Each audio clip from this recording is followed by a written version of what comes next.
Alright, how's it going, everybody?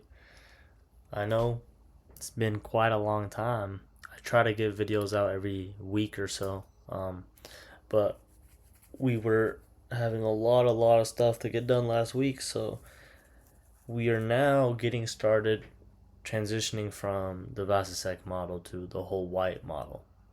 Okay, um, the whole white model came out in 1990, um, and we're gonna go ahead and get into that. That's one step above the Vasicek model that we were focused on last time, right? Just a refresher because I know it's been quite some time. Um, the Vasicek model had everything we needed. It had the analytical solution. It had closed form. It had Gaussian and normal distribution. The only issue was that it had negative values for its rates, right? And so we tried doing a CIR model, right? Cox, Ingersoll, and Ross. But it was a good model, don't get me wrong. But now we're transitioning to whole and white, which is not fixing the negative rate issue at all. It really is not. But what it does is it introduces something completely different that we talked about at the very beginning of our modeling. And it introduces the idea of exogenous. Um, right? It introduces the idea of basing your curve, basing your model off of what the market is doing specifically, what the market curve actually is, right? Because if you guys remember in the Vasicek model and the other models that we did, um, the curve that we make is completely dependent on the model. It's not dependent on the actual market initially. So whole white kind of fixes that. Um, so for this lecture, it's not going to be anything technical at all, because the whole white model is nothing that's different from Vasicek. There's only one difference that I'll point out. But yeah, and then we'll get into the bond and option pricing of this, and then the trinomial tree, which is going to be important here. So that's essentially the lecture. So let's go ahead and get started with whole white. Um, just a reminder, everybody, if you guys want to have additional practice and solutions, you guys can go to the website. In each description of the video, it's always going to be there, right? It's updated every single time I send out a video with the new lecture, the new problem set, and the new solutions, and notes as well. So it could help for sure. So let's just write out the standard formula for whole white.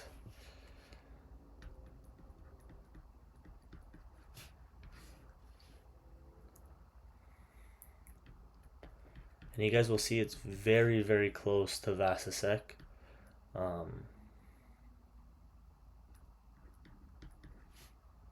There's only one difference, which you guys can see here. And gals.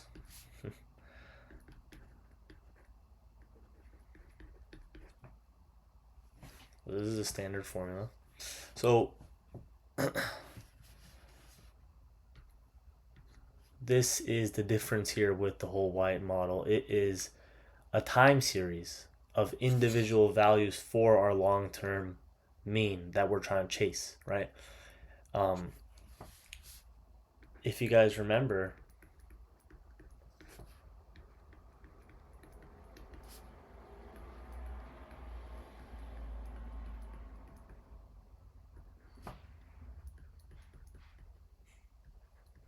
right? The only difference is that Vasicek had one singular long-term mean that we want to approach, while the standard formula for whole white has it different, which is good in the sense that it allows us to kind of make curves that we were not able to make with Vasicek. It allows us to make much more complex curves. Obviously, not as complex as two-factor models, which we will get into later, but it is one step in the right direction. Okay. The formula for VT here okay, is going to be, and this is important, is that it depends on on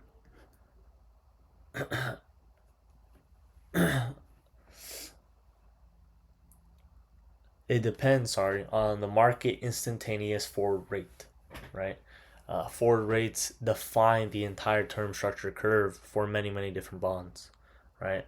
And so taking these instantaneous rates throughout time allows us to kind of see what the specific curve we want that the market has, right?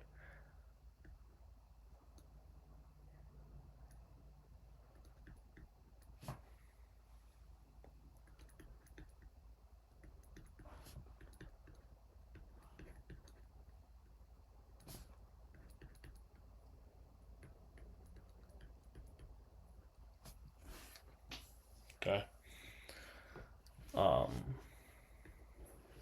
You guys have probably seen this a lot of times. This is a convexity adjustment, right?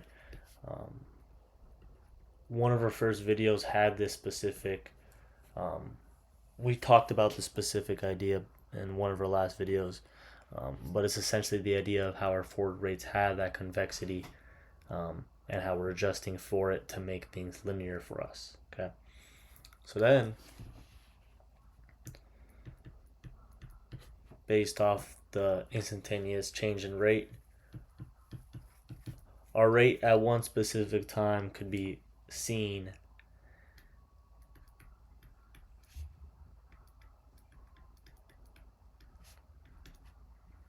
and this is very, very close to what Vasicek was. Same idea of a three structure or three components.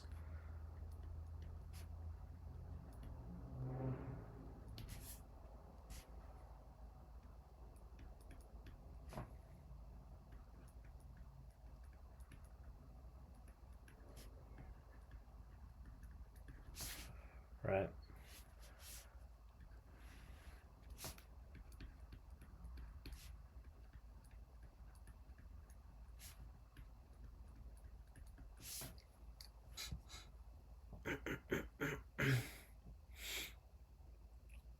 Let's see what else.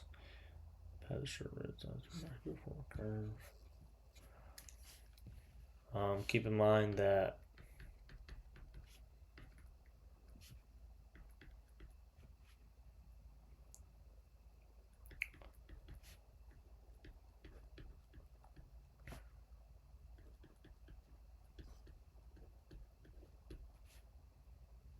okay, so what AT is,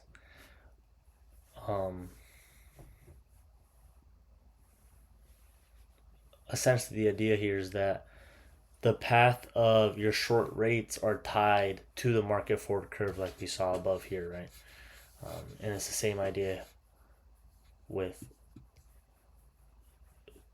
V, okay?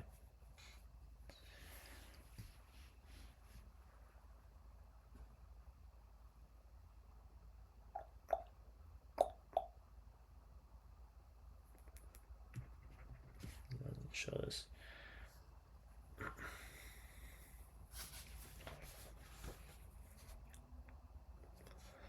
Now, a very helpful representation that we can have here,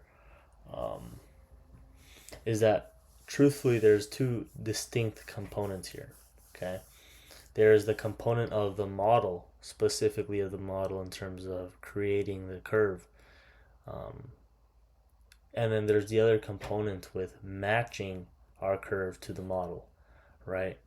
Right now everything is pretty much jumbled together, with the market forward rate and then the specific modeling properties with mean reversion speed, right?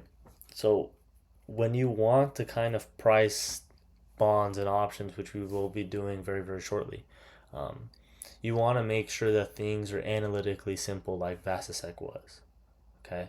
And once you introduce this time series of all of your individual targets for means, and this is based off of the market, it causes some fragility, right? And so what we can think of this as is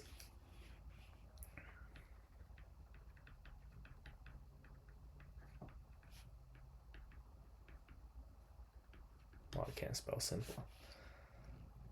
We can think of the rate at time t as being factorized into two individual components here. Okay, this is extremely important because it will lead us to the trinomial tree later on. And so x of t here is going to be your pure random movement. Okay.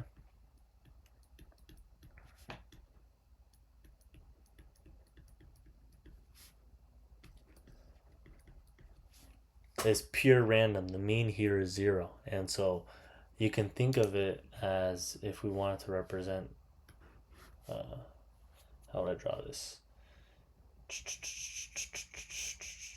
We can think of it as, moving,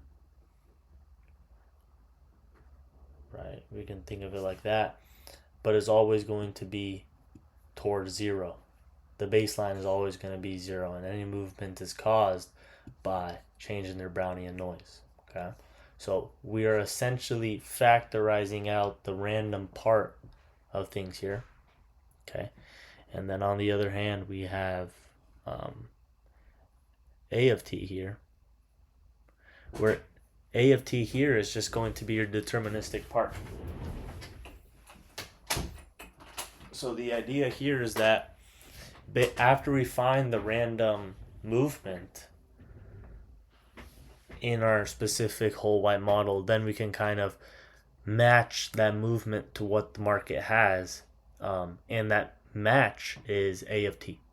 Okay, that's a deterministic part, essentially, is what you guys need to know. Okay, so just to recap real quick, we have a whole white model that is very, very close to the Vasicek model, except instead of a deterministic singular value for what our long-term mean wants to be, we make it a time series of individual times and values, right? And this is determined based off our market forward rates, right? Keep in mind, our market forward rates are the rates that define our term structure model in the market and in this model now as well, right? And then to make things simple, since we're introducing a market component here, we want to kind of separate the components to make sure that once we do analytical and bond pricing and all this type of stuff, we're able to do it at ease. Okay, so we take out the random component x of t, which is essentially just based off of Brownian noise of a baseline of 0, and we also take out a of t, which is what we do to this movement to make it match our market model. Okay, so let's write this down.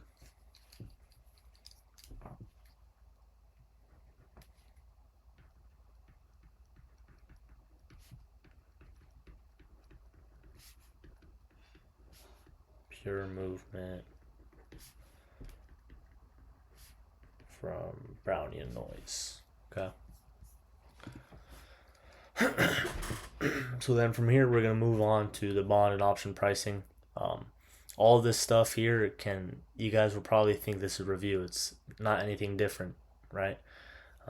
Like for an example, with the whole white model, since it is linear, right? Since it is linear, we're going to have an affine term structure model in our hands, okay? Remember, keep in mind the last 2 weeks, or the 2 weeks ago, the Vasicek model and the CIR model was also affine term structure. And once models are affine term structure, it is very simple to analytically understand, right? So the structure is the exact same thing with pricing a bond, right?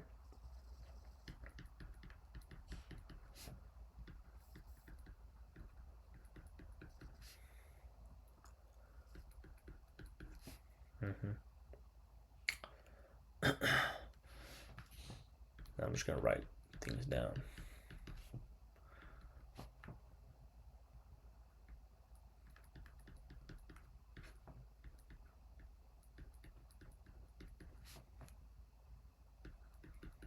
Yeah, but please do let me know in the comments what specific things you want to change in my workflow for how I do present my lectures. Like for example, I could go ahead and pre-write everything out and just give my commentary over everything. That's one option, but let me know what specifically you all want to see. So this is, keep in mind, from 2 weeks ago. This component of A is going to be our deterministic parts. It's essentially a wrapper of everything that is going on that is not based off of randomness. So for an example here,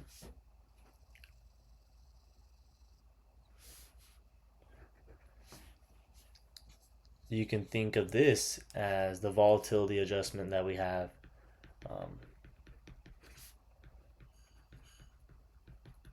to price the bond, right? Because right now we have it in a linear format, so we want to go ahead and change it back to a non-linear format to price our bonds specifically.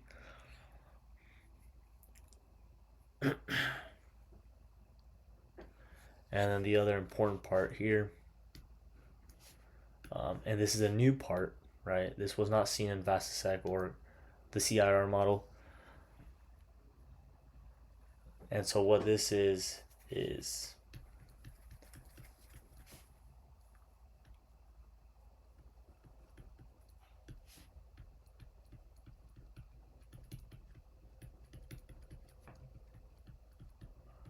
so we're bringing in a lot of real world components now, right?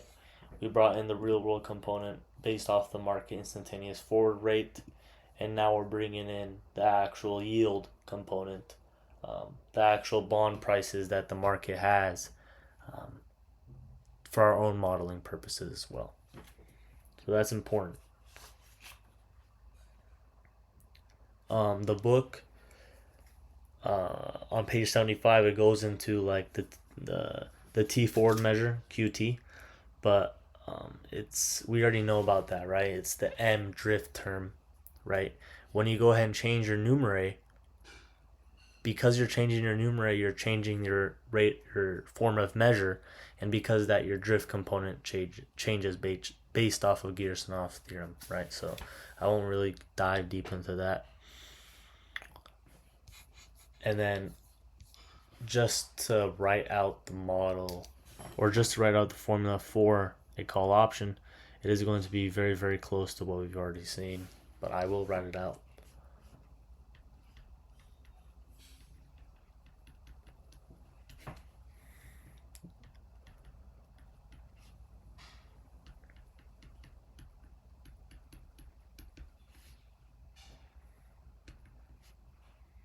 But keep in mind that what we're learning here with whole white is definitely not scratching the surface yet.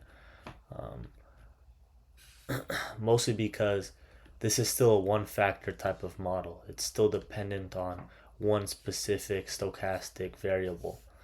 And because that, it's hard to kind of model advanced curves like steepeners or inverse curves, right?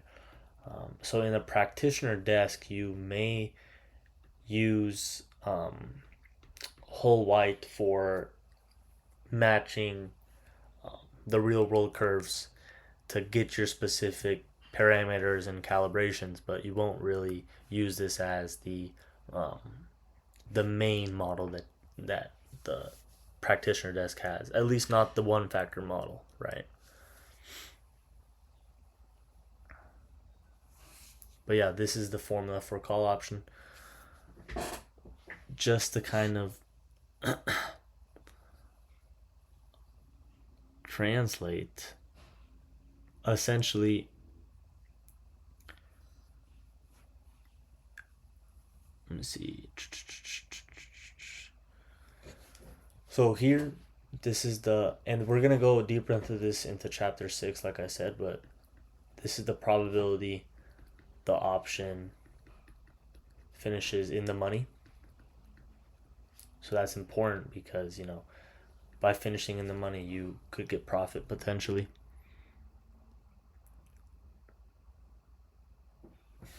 And then this second component here is the present value of your strike price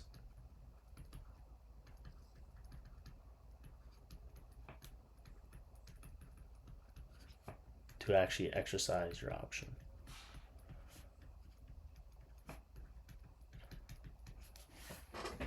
So a positive value here would be beneficial to us because it shows that at the end of our option expiring, if we are in the money in that option and it is higher than what we paid for our strike price, we would get profit.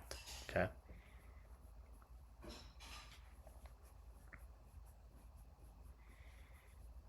I'm trying to pick what I can show so that there's no redundancy from the past lectures, because I know this is very, very close, though we have already done. So if we wanted to make this a put option, what we would do is just flip these two specific components and make H here negative, right? I guess the more important part here is that for a cap,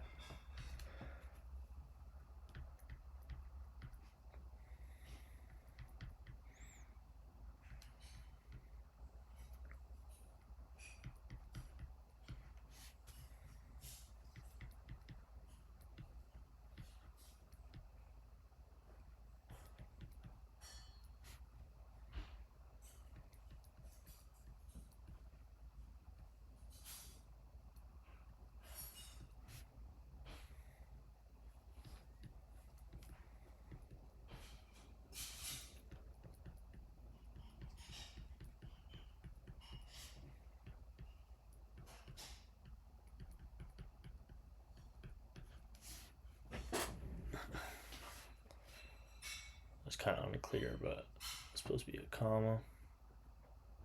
1. This last component is very important. It's essentially the strike price of your bond, right? And so what it means is that your cap is made up of individual put options. You could think of these put options as your caplets, right? And so what you want to happen is the idea that if your interest rate rises, your put option is going to trigger, which adds value to the cap. And so what that means is that if interest rates rise, what happens to the price of the bond is that it decreases, right? And so since it decreases, your put option is going to be in the money, therefore your cap is going to gain value. Okay.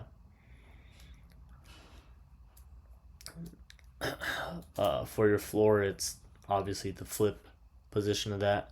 You want your interest rates to decrease, meaning you want your bond prices to increase, activating a call option. Okay.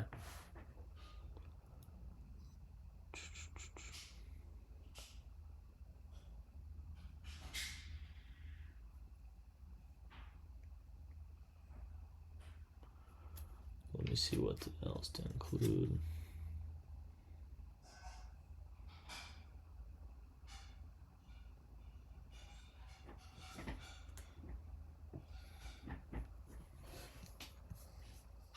So everything we talked about right now is for a zero coupon bond. Okay, this is a zero coupon bond. If we wanted to talk about a coupon bearing bond, right?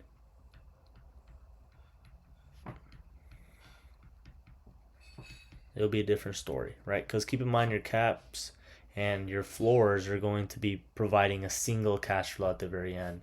A coupon bearing bond provides cash flows that are fixed across a specific time period, right?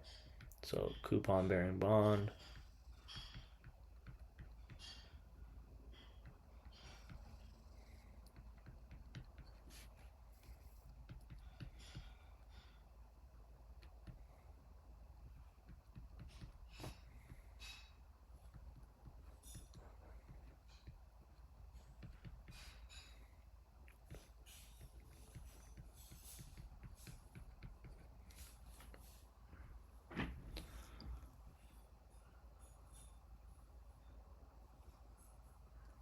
So what this means here is for each individual coupon that we have in our time series, in our timeline, okay? Like if we have a timeline of 5 years, and we have a coupon coming in every year, what this right side of the equation does is that for each of the 5 strikes, meaning for each of the 5 coupons, it has its own individual strike, and because of that, we're treating each individual strike as its very own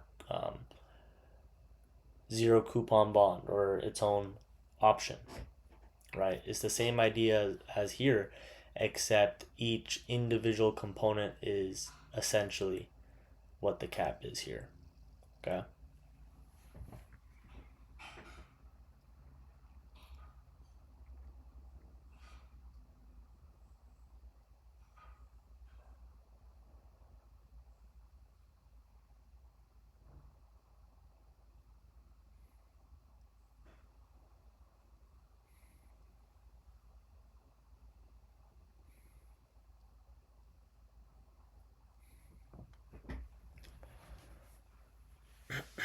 And so we have to think as well, how do we solve for the specific strike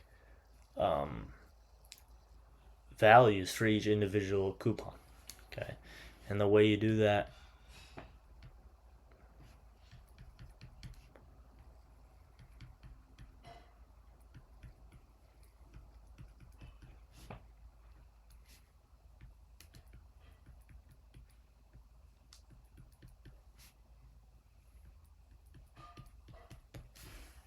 so what this means is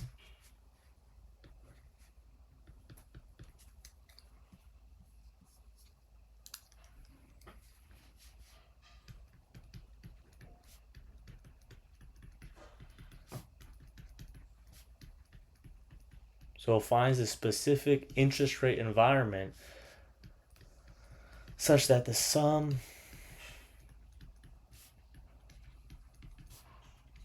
of all the individual coupon payments normalizes to 1.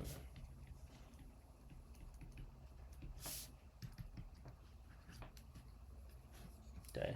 So once you find the specific IR environment, you can then find the actual strike price using this affine term structure formula. Okay.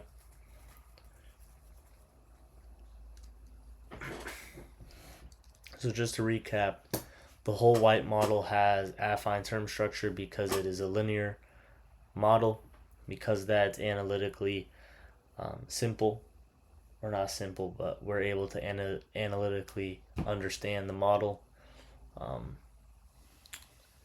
And the difference between Vasicek and whole white, once again, is that there's a lot more exposure to what the market actually has in terms of its own term structure and in terms of its own rates as seen here, right?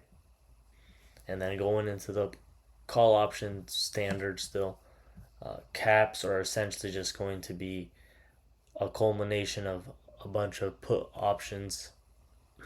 And then coupon bearing bonds, if we wanted to find the price of a coupon bearing bond, we would put together a bunch of zero coupon bonds with individual strike prices related to the individual coupons.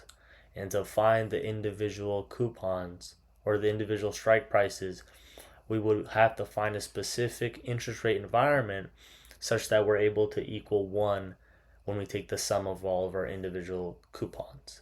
Why are we equaling 1? Well, for one, it helps makes things normalized. And for the other, a zero coupon bond provides what type of cash flow toward the end? 1, right? We saw this at the very beginning in chapter 1. A lot of ones here. Um, but we saw this in the first chapter where we talked about a bank account and how we're normalizing that to equal to 1. You guys can go ahead and check the first video on that. But yeah, 1 is always like a normalized value here. And most importantly is to kind of show that if you take all of your individual coupons and you find an interest rate environment that is able to make all of those individual coupons equal to 1, right? Then you're able to find the individual strike prices of each of these coupons such that your coupon bearing bond will be correct, right?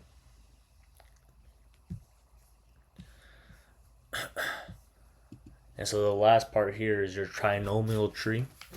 And if you guys look in the book, it seems complex, but it really should not be. I think the book did a good job in explaining it in detail, but for someone like me who is getting exposed to this type of material very, very early on, it could be pretty confusing, right? And so I'm going to try my best here to explain it in a simpler manner. Okay. So the first question is, why do we want a trinomial tree here?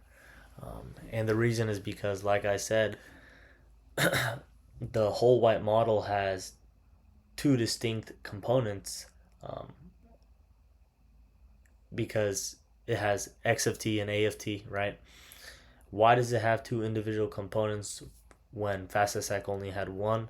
Well, because Vasicek never really was exposed to the market forward rates and the actual market curves very, very deeply, whereas the whole white model is.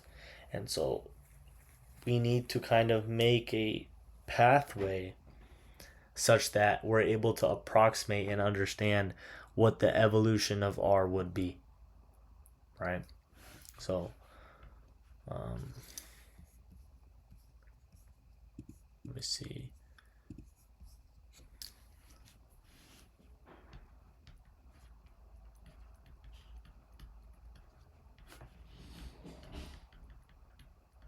Allows us to approximate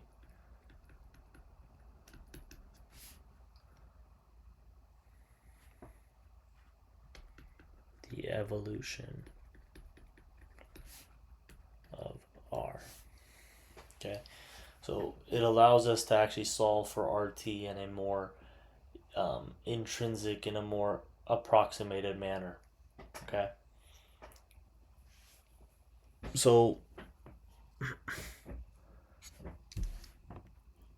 we can think of this as a tree in the sense that start here, goes here. And the thing with a trinomial tree, guys, is that there's 3 individual parts each and every node can go towards. There's a top part, there's a bottom part, and there's a middle part.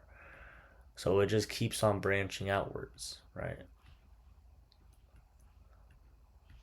You guys get the picture. So there's a top part, there's a middle part, and there is a bottom part. Okay. And what these nodes represent is the specific rate at that specific time value. So we can think of it as, a timeline where we start at 1, then we go to 2, then probably 3, and so on. But there's also the vertical component, right? Even though we're moving horizontally, there's also that vertical component. Okay.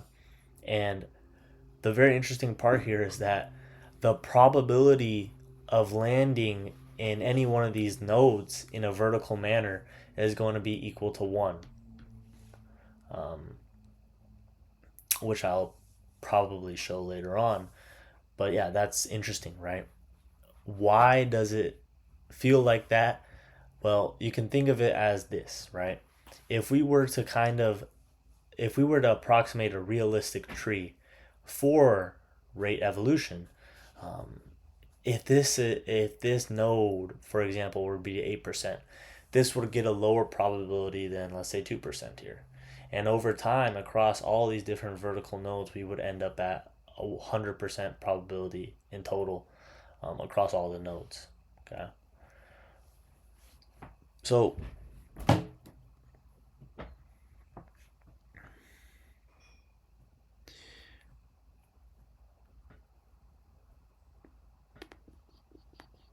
I'm going to write down one formula and then I'll go deeper into that, but do not fret over what it means specifically yet. Okay?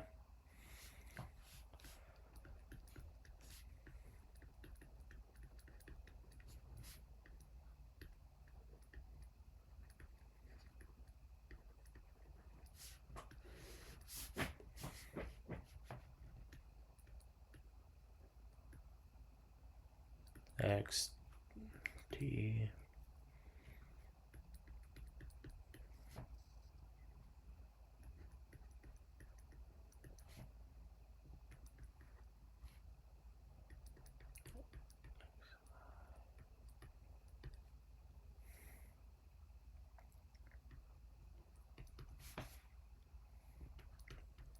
and just to clarify on some notation, your J is going to be your vertical indexes, and then your I's is going to be your horizontal.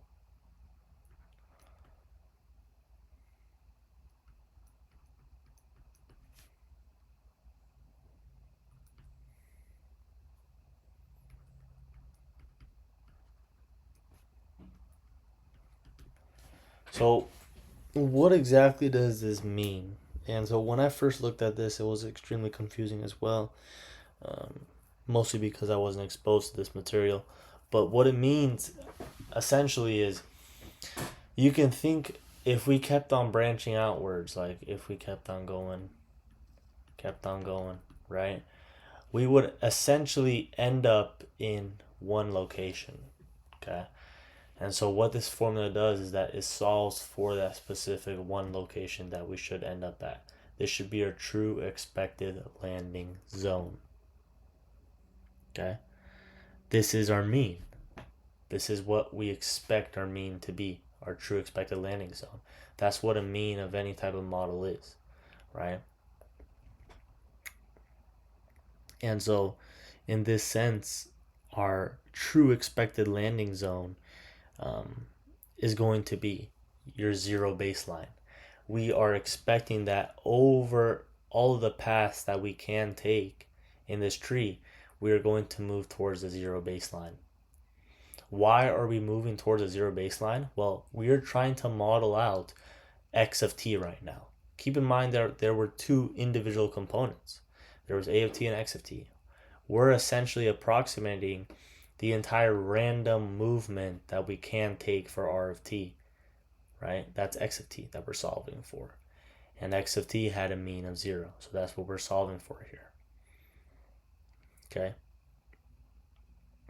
Your var, just to write it out,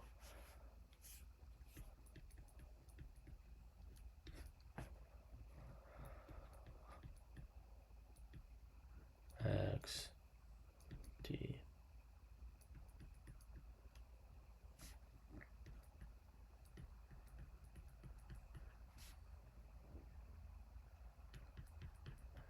but don't get clustered or don't get confused by the notation. Just think about the main idea here, right?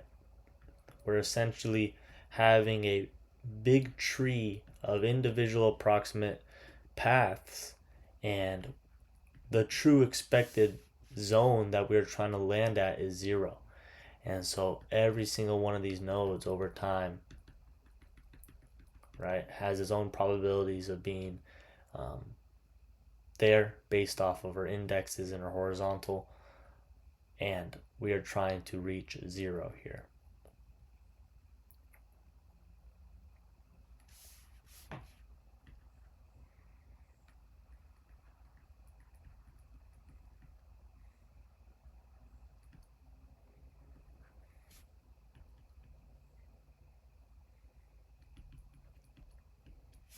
So what this is your variance, right? It's your physical amount of uncertainty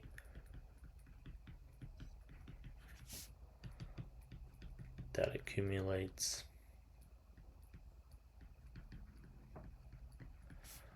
over your horizontal indices, okay?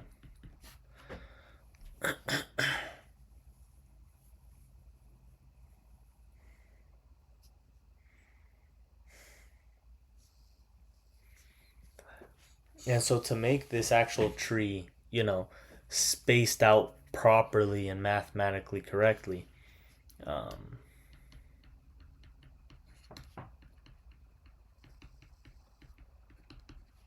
like I said, there was a vertical side and there was a horizontal side.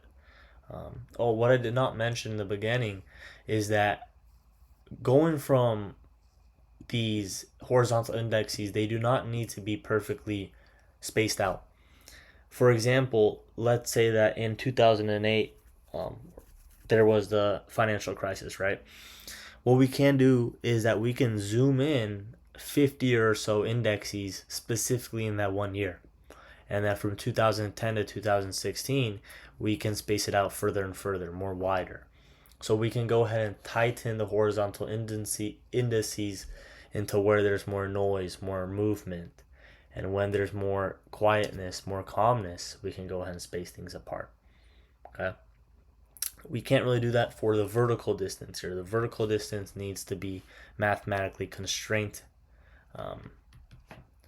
And so the formula to actually calculate what that space should be from one node to the next in a vertical representation is just going to be this.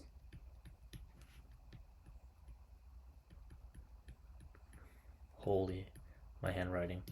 But essentially what it means is vertical spacing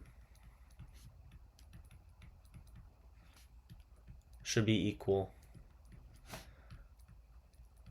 to the volatility rates times rad3. Why rad3? To be honest, I don't really know. If you guys want to look into it, feel free to do so. I think I also put in my notes as well on the website. But I think it's rad3 because it stabilizes the tree mathematically. So now the more conceptually difficult part that I had trouble understanding was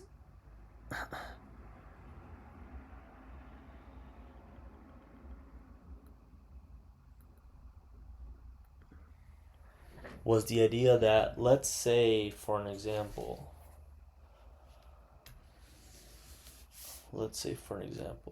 I'm gonna try.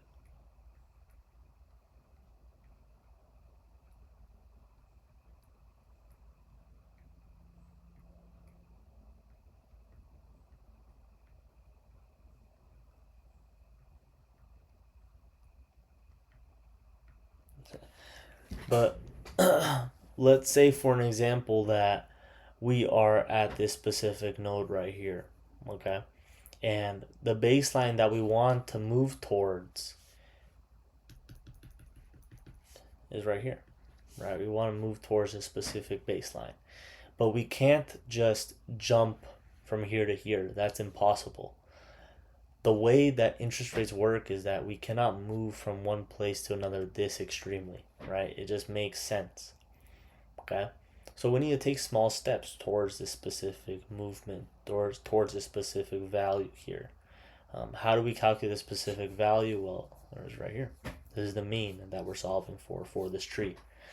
So we have to essentially make it so that we're moving in discrete, right? Because we're moving in discrete movements, because each individual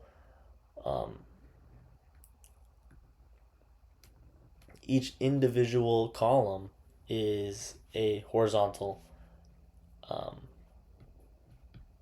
index, okay? So we got to move discretely towards this target. And so how we do that is we solve for thing. We solve for a k. And so what k is equal to round. So we're rounding the value of our true continuous mean, which is our baseline that we want to get towards,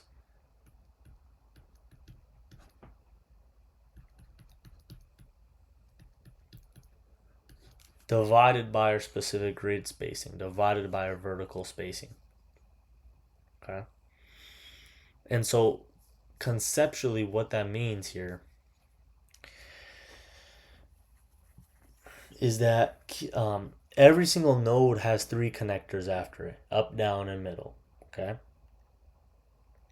And so if we're here at this specific node and we want to move towards the baseline here, what we're ultimately going to have to do is that these components here, these 3 components for the node, the up, down, and middle, are going to have to bend downwards towards the baseline over time. They're going to have to bend downwards towards the baseline overall. We still have 3 nodes, but they're bended more towards that baseline that we want to get towards. Okay? So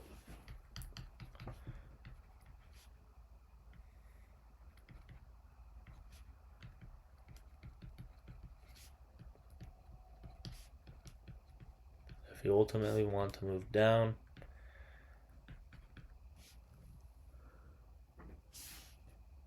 k will be moved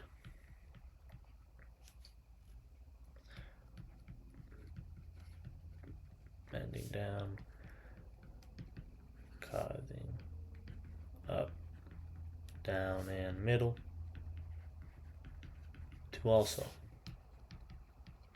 bend down. And that's where we really get that dynamic overall and over time. If we started here, we would be bending upwards. Okay? So there's that evolutionary dynamic. So then the up after this node right here, the up branch is going to be equal to I plus 1 and then our k plus 1. Middle, of course,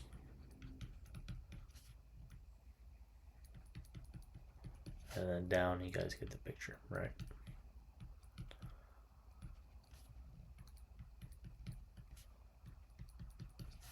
Okay. And so you guys may be thinking then, what is the probability that we actually hit this upper branch compared to a bottom branch, for an example? And that's where the actual probabilities come into place.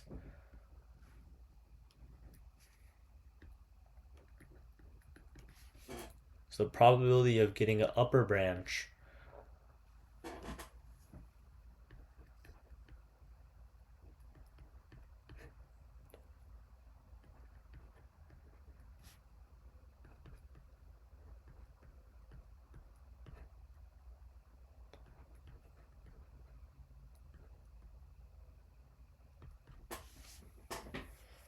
is this term here. And there's also the probability for getting the downward branch and then the middle branch. NJK is equal to our mean, our baseline that we're trying to get to, minus our vertical component.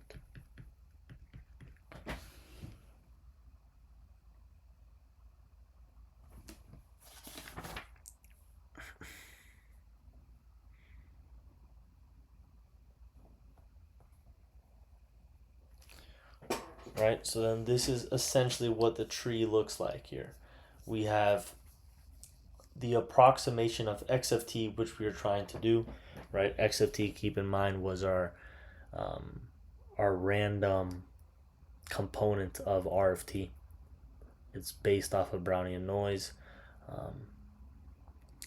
and we have to make sure that we understand the overall evolution of our rates over time. So if we wanted to find the rate at time 4, we would understand that based off of the probabilities that we calculated, what specific node would we be at. Okay? And so now we can go ahead and get into how to actually find a specific bond price using this trinomial tree.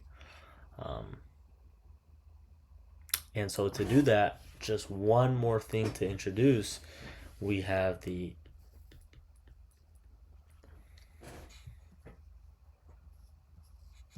very scuffed handwriting, but we'll make it work.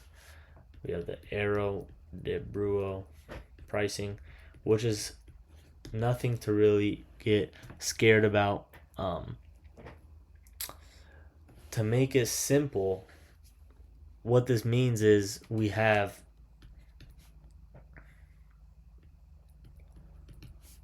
this component here, and think of it as a financial toll booth. Okay, so we can think of it as if a node is highly likely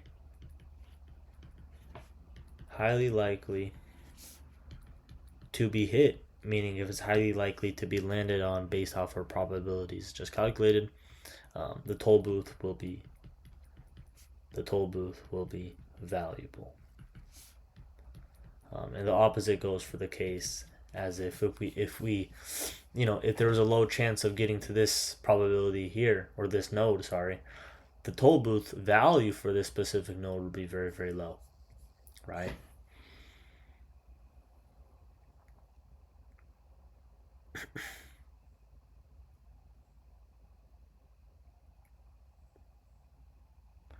And so to find the actual value of our toll booths, of our entire vertical column of all of our toll booths based off the last horizontal index versus the next one, the formula for that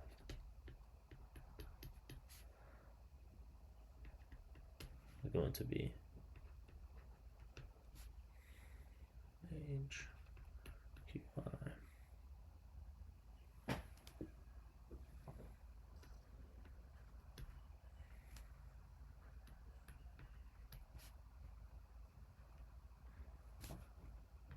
exponent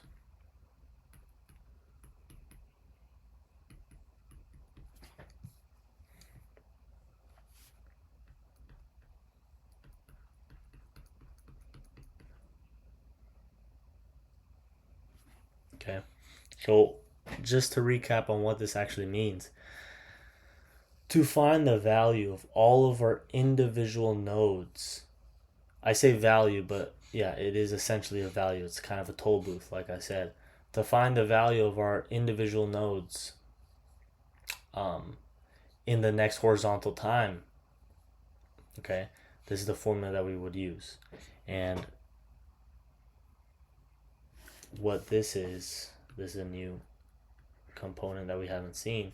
These are our PU, PM, PD values. These are our probabilities of landing on a specific node. If there's a small chance of landing on that specific node, of course the actual value of that node, our error Debreu pricing, would be low, right?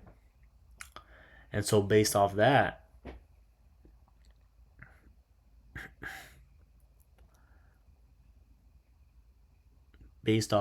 we can go ahead and calculate the actual bond price. Let me see.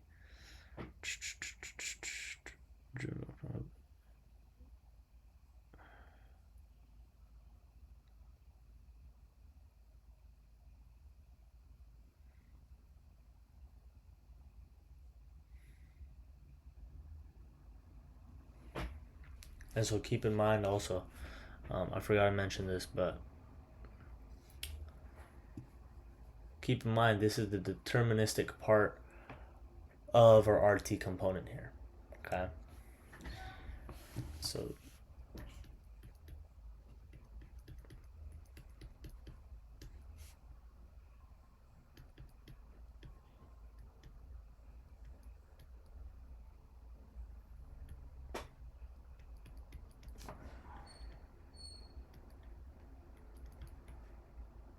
exponent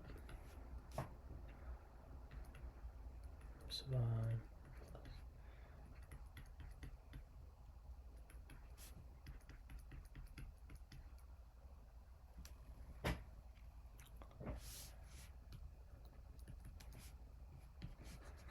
So what this would then mean, everybody, is that the price of our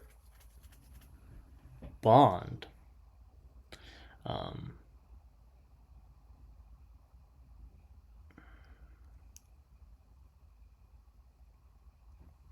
or the price of our next column, basically, for our tree, is going to be equal to all of our individual Debreu tolls, all of our individual financial tolls that we have,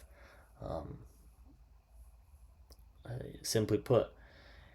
And so we can go ahead and solve for the deterministic part here in RT, okay, which would then actually give us, the actual rate that we want towards the end here, right? I know it's extremely complicated for me, myself. I also am trying to understand this as I go along with you guys. But basically, it's the idea here that we had to split apart R of t into two individual components, right? We already know that. And so we solve for x of I, the approximation tree for x of I. And then from that approximation tree, we're able to understand what the individual nodes' prices are going to be, what their values are going to be. And then based off that, we're able to bring in the deterministic value such that whatever value this node gives, how do we match it to actually equal that specific rate value at time 3 or time 4 or whatever. So that's what we're solving for towards the end, right? So it's pretty complicated. Maybe you guys understand it. And so I posted notes and problem sets and solutions in the website if you guys want to go ahead and take a look there. It goes much more extensively into the trinomial trees here so that there's more practice. But yeah, that is the lecture for today. Thank you everybody for tuning in, and I will start posting every single week now. I think next lecture is going to be on possible extensions of the CIR model, the Black Karasinski model, and then a bunch of other different applications via other models. So a bunch of models coming in, and I think chapter 4 is going to be our two-factor models, which is when things get really, really strong. Yep, two-factor models. So that's something to look forward to. All right, everybody. Thanks for tuning in. I will see you guys next week. Thank you.